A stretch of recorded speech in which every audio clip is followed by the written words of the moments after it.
Welcome to eigen take. आज हम discuss करेंगे कि ऑब्जेक्ट को बाय पॉइंटर कैसे पास किया जाता है। लास्ट लेक्चर में हमने बाय रेफरेंस पास किया था, इस दफ़ा हम बाय पॉइंटर चेक करते हैं। वही सिंटैक्स है लास्ट प्रोग्राम का। अगर आपने नहीं देखा तो आप वो प्रीवियस वीडियो चेक कर सकते हैं।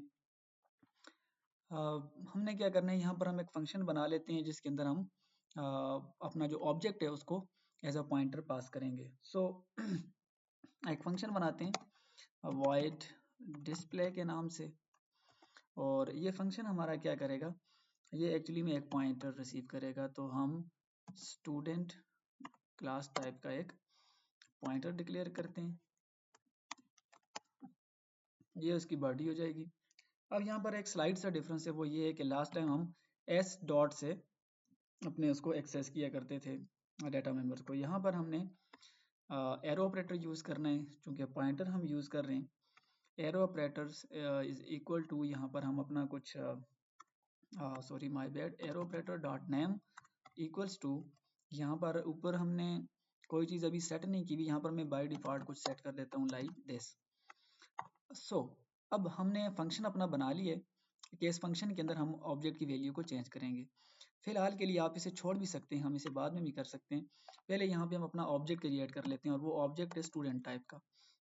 स्टूडेंट टाइप का हम एक ऑब्जेक्ट बनाते हैं S1 के नाम से, और उसके अंदर हम एक वैल्यू पास कर देते हैं नजीब, जो कि कंस्ट्रक्टर अब हमारा इस पे हम बेस कर चुके हैं।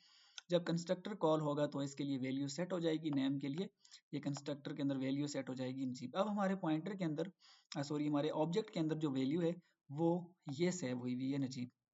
अब यहाँ पर अब होगा क्या, हम इस फंक्शन को ये ऑब्जेक्ट पास करेंगे, और उसके लिए मैं इस फंक्शन का नेम यूज़ करता हूँ इस फंक्शन को कॉल करने के लिए, और उसके बाद में अपना जो पॉइंटर जो हमारा ऑब्जेक्ट है उसका एड्रेस पास करूंगा, क्योंकि ऊपर हमने एज अ पॉइंटर पास करना है। तो पॉइंटर आपको पता है कि एड्रेस सेव करता है, तो उसके लिए मैं S1 का एड्रेस पास करता हूँ।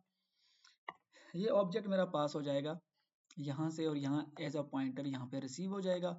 उसके बाद मैं यहाँ पर मेरा जो ऑब्जेक्ट है, जो टेम्परेरी यहाँ पर मैंने पॉइंटर ऑब्जेक्ट बनाया हुआ है, इसके साथ एरो ऑपरेटर को यूज़ करके मैं अपने डाटा मेंबर को सेट कर सकता हूँ। यहाँ पर मैं उसे शान सेट कर देता हूँ। This was the concept. हमने क्या किया, हमने ऑब्जेक्ट क्रिएट किया, कंस्ट्रक्टर के अंदर उसकी वैल्यू सेट हुई, और उसके बाद क्या हुआ, उसके बाद हमने इसको एज अ पॉइंटर पास किया। यहाँ से इस फंक्शन ने उसको रिसीव किया, और हमने पॉइंटर का जो ऑपरेटर है एरो ऑपरेटर, उसको यूज़ करके अपने जो डाटा मेंबर ऊपर हमने डिक्लेयर किया था उसकी वैल्यू हमने क्या की, सेट कर दी। अब वापस नीचे आके हम चेक करेंगे कि क्या ऐसा ठीक हुआ, तो उसके लिए मैं सी आउट यूज़ करता हूँ, और सी आउट यूज़ करके मैं S1 डॉट नेम अपने ऑब्जेक्ट की वैल्यू को चेक करता हूँ, क्या बाय पॉइंटर जब हमने उसको पास किया तो क्या उसकी वैल्यू चेंज हुई।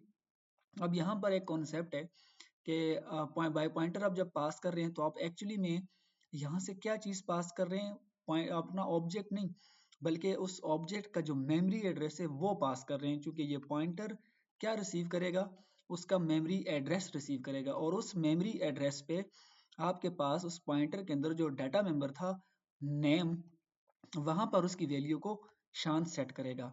बाय डिफॉल्ट हमने यहाँ से कंस्ट्रक्टर के अंदर ये सेट किया था, बट अब यहाँ से हम ये सेट कर रहे हैं।